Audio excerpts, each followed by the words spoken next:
Welcome to the Deep Dive.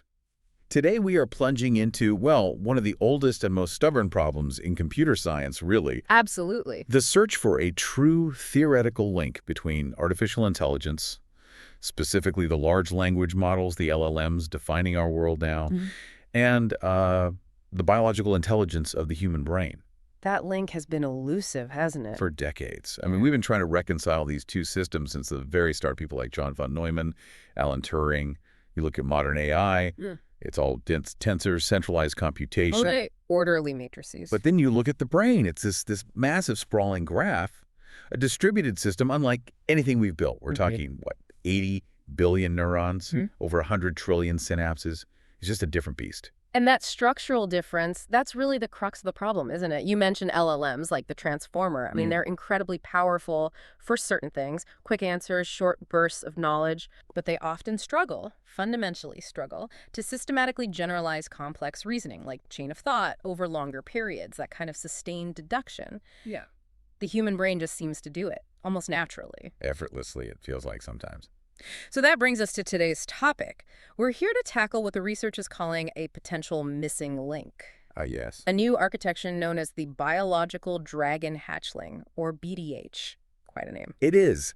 And the BDH architecture, it really aims to bridge that huge divide. It's engineered quite deliberately to marry strong theory ideas from distributed computing with inherent interpretability. And network dynamics directly inspired by biology. Okay, biology and theory, but does it work? Well, here's the kicker. It does this without just being a research curiosity. Empirically, the work shows BDH scales pretty well, follows standard LLM scaling laws, actually. Like transformers. Like transformers. And it rivals GPT-2 level performance across different sizes, from tiny 10 million parameter models right up to 1 billion. Wow, okay. So performance is there. Let's start with that core structural difference then, because as you said, it seems to dictate everything else. Yeah. LLMs, dense tensors, big matrices, processed centrally. Precisely. That's the standard way. But the brain, it's a uniform, scale-free graph, distributed. Every neuron is just interacting locally. Right. And the BDH model tries to mimic this. It conceptualizes itself as an LLM built on a scale-free, biologically inspired network. Think of neuron particles all interacting locally. So it's fundamentally a graph model thinking about local interactions first, but they obviously found a way to run it on current machines, right? Not some futuristic brain computer. Yes, exactly. BDH is a graph model at its heart, but the research team developed a specific formulation they call BDH-GPU. Ah, the GPU-friendly version. That's the one. It's the tensor variant that lets it run efficiently on standard hardware because, I mean, let's face it, most of us don't have custom neuromorphic chips lying around. Not yet, anyway. Not yet. But this BDH-GPU version, it keeps the essential structural and logical properties of the biological graph idea. Okay, so let's get into those properties, the rules of the game, so to speak. The sources mention these equations of reasoning embedded in BDH. What are they? Right. These equations formalize two key dynamics. The first is basically modus ponens reasoning, pure logic. If P, then QP, therefore Q, that kind of thing. Exactly that. In BDH, it's formalized as a mechanism for belief contribution. So if fact I implies fact J, then belief in I directly adds strength to the belief in J. That sounds different from current LLMs. Their deduction often feels like a bit of an emergent fluke from huge parameter counts, doesn't it? It can be unstable, yes. BDH tries to encode deduction right into the network dynamics itself. It's baked in. Okay, that's one rule. What's the second? The second is a classic, Hebbian learning, the mnemonic. Neurons that fire together, wire together. Yep, that famous phrase. In BDH, it's formalized as the rule for synapse state manipulation. So if neuron I's activity consistently leads to neuron J firing, the connection gets stronger. The system automatically increases the strength, the significance, they call it sigma, of that implication. It's essentially rewriting its own logic, its own connections in real time, like an unsupervised learning loop built right into inference. Wait, hang on. That sounds incredibly complex. And maybe computationally expensive. If inference isn't just data flowing through fixed weights, but the weights, the logic gates themselves, are constantly changing locally, how does that even run fast enough for an LLM? That's a really sharp point, and the answer comes back to the biological inspiration. If you look at the circuit components, BDH uses spiking neurons. Spiking neurons. Yeah, organized into an excitatory circuit and an inhibitory circuit. And crucially, it uses integrate and fire thresholding. Okay, refresh my memory. Thresholding is like the biological brake. It only acts if the signal is strong enough. Exactly. It's not just a simple sum. A neuron only spikes, only acts and passes on a message when the excitatory signals it receives genuinely outweigh the inhibitory ones. It's like built-in filtering, keeps things from getting too noisy. And critically, the working memory during inference, it relies entirely on this synaptic plasticity, this Hebbian learning with spiking neurons. So memory isn't in some big central buffer. No, it's stored locally in the reweighted connections, the edges of the graph. At least for the duration of the task, maybe hundreds of tokens of context, the researchers suggest. Fascinating. Okay, that helps bridge the theory to maybe the practical. Yeah. But how did they actually take this graph idea, these spiking neurons, and make BDH GPU? What does that practical implementation look like? Right. The BDH GPU version is a clever compromise. The model scales mainly by changing just one thing, the number of neurons, n. It uses linear attention, but operating in that very high neuronal dimension, n. And that's combined with a specific kind of feed-forward block they developed called a ReLU low-rank block. Technical details aside, what does that mean for how it works? It means the implementation lets the model handle these huge dimensions efficiently. It focuses computation where it's needed most. It preserves the biological ideas, the graph principles, but still manages to leverage the parallel processing power of a GPU. Got it. And the really cool part often is what emerges from that structure, right? The properties the model teaches itself. I saw the first big finding was that it spontaneously develops a scale-free network. This is absolutely critical. Scale-free means it's not just a uniform grid or mesh. Right. Instead, its neuron interaction network shows high modularity like distinct communities and a heavy tail degree distribution. Okay, heavy tail degree distribution. Break that down for us. What does that mean in practice? It means it forms hubs, just like people think the brain does. A small number of neurons become highly connected, acting like information bridges between different parts of the network, different communities. Like major airports versus regional ones? Sort of, yeah. And that structure is vital for efficient information flow. It allows for what they call in-cluster signal reinforcement. Messages sent within a community tend to activate other nodes in that same community. So the model self-organizes into, like, topic specialists or functional groups. Exactly. That's what it looks like. It's a sign of genuine, emergent organization happening during training. And tying back to what you said about efficiency and spiking neurons, this structure leads to sparsity. Extreme sparsity, yes. The activation vectors in BDH GPU, they're intentionally kept sparse and positive. Empirically, the fresh activations, the actual messages being passed, often only have about 5% non-zero values. Wow. So the model is mostly quiet. It's quiet until it has something important to say or process. And what does that quietness or the lack of it tell us about what the model's actually doing? Is it insight there? Oh, absolutely. This finding gives a really powerful window into the system's conditional computation. They found that higher layer neurons become less sparse, more active, precisely when the input is unpredictable or surprising. For instance, they used a synthetic task with repetitive phases. During the repetition, when things were predictable, the activation vectors were almost entirely zero, steady state. But when something new happened? Exactly. When novelty arrived, activity spiked. It shows BDH natively implements this idea that input complexity entails neuronal activity. It only spends energy, only fires neurons, when it's genuinely surprised or needs to process something new. That sounds like a really fundamental step for interpretability. But maybe the most striking piece of evidence, for me anyway, was this idea of monosemantic synapses. Yes. This is, I think, potentially game-changing for interpretability. It suggests the biologically inspired design offers a deeper level of understanding than we typically get with LLMs. Oh, so?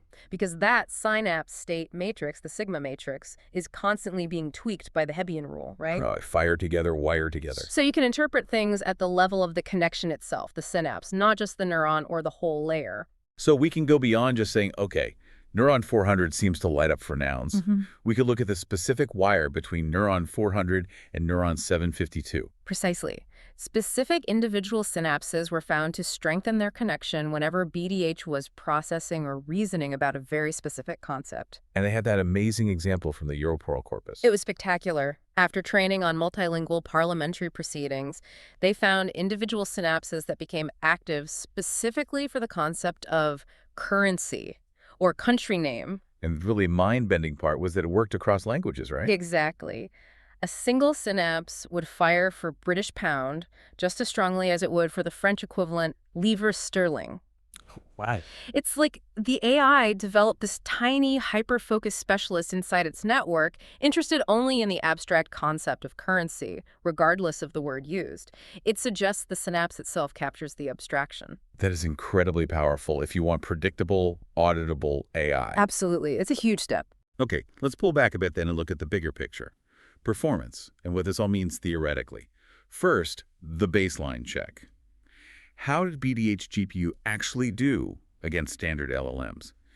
Did the biological constraints hurt it? Not according to the results. Performance seems robust. As we mentioned earlier, it follows those classic transformer-like scaling laws. Meaning more data, more parameters, better results, predictably. Yes, you get those predictable gains as you increase size. And it competes well with comparable GPT-based models on standard tasks like next token prediction, language modeling, translation, up to the billion parameter scale they tested. So the takeaway is clear then. These bio-inspired constraints, the graph structure, the sparsity, they aren't a performance penalty. They seem to be an architectural advantage, or at least not a disadvantage. And that specific architecture enables something people have wanted for ages in AI model composability. Ah, the holy grail. Modular AI, being able to stick models together. Right. With standard LLMs, if you try to just average weights or stick two trained models together, it usually ends in disaster, right? Catastrophic forgetting, nonsense output. Total mess, usually.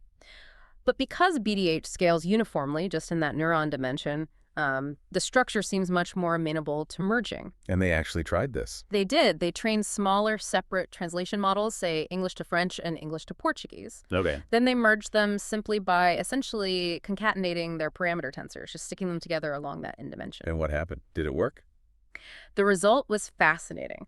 The merged model could still translate into English perfectly fine from either French or Portuguese. Okay. But when translating from English into the other languages, it struggled. But in a very human-like way. Human-like. How? It would often mix the languages. It would start translating into French, then throw in some Spanish or Portuguese words. The output was a blend. So it didn't just fail catastrophically. It just merged the concepts in a confused way. Exactly. Which didn't mean the merger failed, technically. It suggested the shared latent space, the shared dimension, had successfully composed the linguistic features, but exposed the underlying connections and conflicts between the languages. It demonstrated a kind of structural compositionality we don't usually see. That's really interesting. Okay, so let's connect all these threads. The monosemantic synapses, the scale-free network, this weird composability back to the ultimate goal. The sources talk about moving towards axiomatic AI. What's the connection?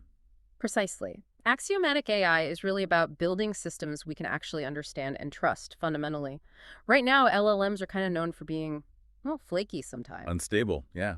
A small change in a prompt can sometimes lead to wildly different, even harmful outputs. Exactly. They can have these massive, catastrophic swings in behavior. The systems are opaque, prone to what some call grotesque failures, like the philosophical paperclip maximizer problem.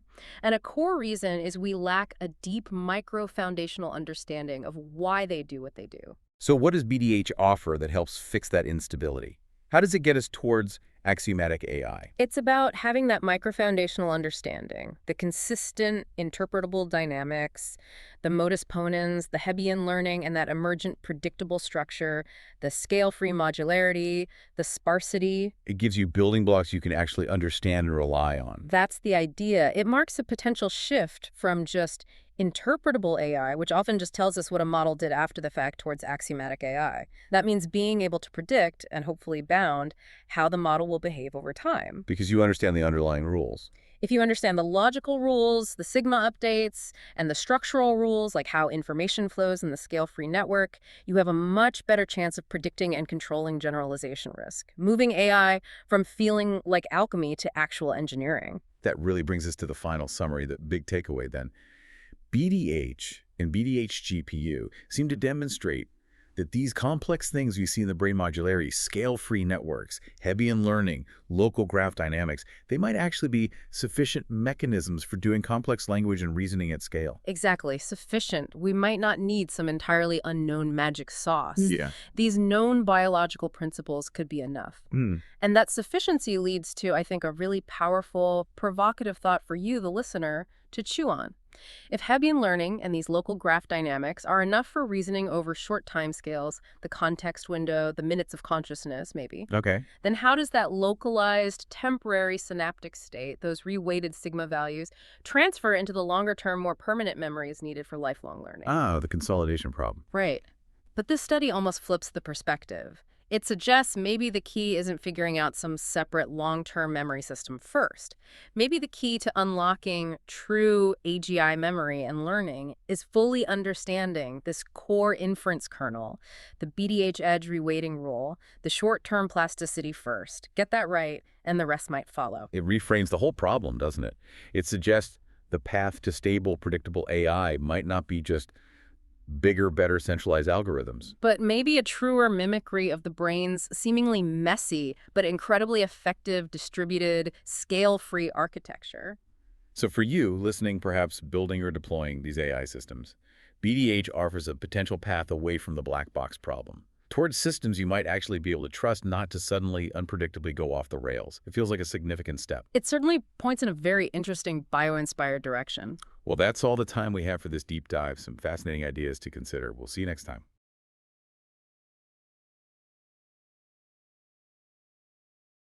All right, let's dive into something pretty wild today. We're looking at a brand new paper, and it might have just cracked one of the biggest mysteries out there, finding the missing link between the AI we're building and, well, the incredible intelligence that's already sitting inside our own skulls. So let's just start with the huge central question that this whole thing is built on. What if an AI could actually think like a brain? I mean, not just spit out the right answers, but actually copy the way our brain is structured, the way it processes things. This is the holy grail, right? It's a question that has driven everyone from Alan Turing all the way to today's researchers, and it's exactly what we're going to unpack. Okay, so right now, we're living in two totally different worlds. On one side, you've got the AI transformers, things like DPT. They're insanely powerful, no doubt about it. But they're built on this really dense, rigid math. Tensors, matrix multiplication. It's just completely alien to how we work biologically. And then on the other side, you have us, the human brain. It's this beautiful, efficient, messy web of neurons. The two structures, they could not be more different. And look, this isn't just some abstract academic debate. The researchers behind this paper make it super clear. This gap between AI and the brain is a huge cause for concern. Seriously, think about it for a second. If we're building these incredibly powerful autonomous AI systems, but we have no idea how they actually think, how on earth can we predict what they'll do? How can we trust them? It's the classic black box problem, but, scaled up to a terrifying degree. And just to give you a sense of the sheer scale of this challenge, check out this number, 80 billion. That's roughly how many neurons are firing away in your brain right now, connected by literally hundreds of trillions of synapses. Now, imagine trying to simulate that with the AI tools we have today. It's kind of like trying to build a skyscraper out of marshmallows. You're just using the completely wrong tool for the job. It's not going to work. So the big question is, how do we possibly bridge this massive gap? We need something, a missing link, a breakthrough that can finally connect the dots between the world of artificial intelligence and the world of neuroscience. And believe it or not, this paper proposes that we might have just found it. They call it the Dragon Hatchling, or BDH for short, and it's a totally new kind of AI architecture. The core idea is just revolutionary. Instead of all that rigid math, it works like a network of tiny neuron particles that just talk to their neighbors, locally, just like our brains do. This diagram from the paper just perfectly nails the whole idea. You see the BDH model and its GPU-friendly cousin sitting right there in the middle. It's like our Rosetta Stone. It takes the powerful attention mechanism from transformers, which is what makes them so good, and it translates that idea into the language of the brain. Local neurons just interacting with each other. It's literally the best of both worlds, bridging two completely different ways of thinking. Okay, so that's the big picture. But how does this Dragon Hatchling thing actually think? Well, the answer is surprisingly and beautifully simple. Okay, this is honestly my favorite part of the whole paper. This entire mind-bendingly complex system is built on just two core principles that you can totally get. First, there's a super basic rule of logic. If A is true and you know that A implies B, well then B has to be true. Simple. And second, there's a classic idea from neuroscience: neurons that fire together, wire together. That's literally it. Simple logic and simple learning just scaled way, way up. So that's the theory. But how do you actually make this brain-like model run on the hardware we have today on GPUs? This is where the researchers got really clever. See, a real brain communicates by wire. One neuron has a direct, specific connection to another. But the GPU version they built communicates more like a noisy radio broadcast. Every little neuron particle just sort of shouts out its signal to the whole group. It sounds messy, but this trick is what makes it possible to actually run this thing on modern chips without throwing away the core brain-like ideas. All right, this all sounds really elegant, right? It's biologically inspired, it's clever, but here's the billion-dollar question. Is it any good? I mean, does it actually work? Can this new kid on the block really go toe-to-toe with the heavyweights like GPT? And the answer, amazingly, is a huge yes. Just look at this chart. As you make the models bigger and bigger, the performance of the Dragon Hatchling, that's the orange and blue lines, it scales almost identically to a normal GPT model, the one in green. This is the proof. This isn't just a cute theory anymore. This thing is a real contender. And just to really hammer the point home, let's zoom in on the 1 billion parameter scale. Now, at this massive size, this is where the rubber really meets the road. And the BDH GPU model is delivering results that are right there, neck and neck with the established GPT models. This is it. This is the definitive proof that a biologically plausible, brain-like model can actually hit state-of-the-art performance. Okay, so let's recap. We have a new architecture. It's brain-like and it's powerful. So what does that actually mean for the future of AI? Well, this is where we get to a really cool idea the paper introduces called axiomatic AI. And this is a really, really important shift in how we think about AI. See, a lot of the safety research today is about interpretable AI. Basically, trying to peek inside the black box and figure out what a model is doing right now. Axiomatic AI is the next level. It's about understanding the fundamental rules, the building blocks of its behavior from the ground up. And if you can do that, you can do more than just interpret what it's doing now. You can actually foresee what it will do over time. And that makes it so much safer and more predictable. So let's boil it all down. What are the key takeaways you need to remember? 1, this could be a huge step towards safer, more predictable AI. 2, because of its brain-like structure, it might be able to reason over really long periods of time, which is something current models are terrible at. 3, this is an amazing new toy for neuroscientists to play with to test their theories about our own brains. And maybe most importantly, 4, this proves we don't have to make a choice between raw power and something that's inspired by biology. We can actually have both. The paper finishes on this really profound thought. They wonder if maybe, just maybe, these simple rules, these little local interactions between neuron particles, could be what they call the equations of reasoning, a fundamental blueprint for how actual thought emerges from simple rules. I mean, it's a massive, mind-blowing question, and this little dragon hatchling might just be our first real step towards finding the answer.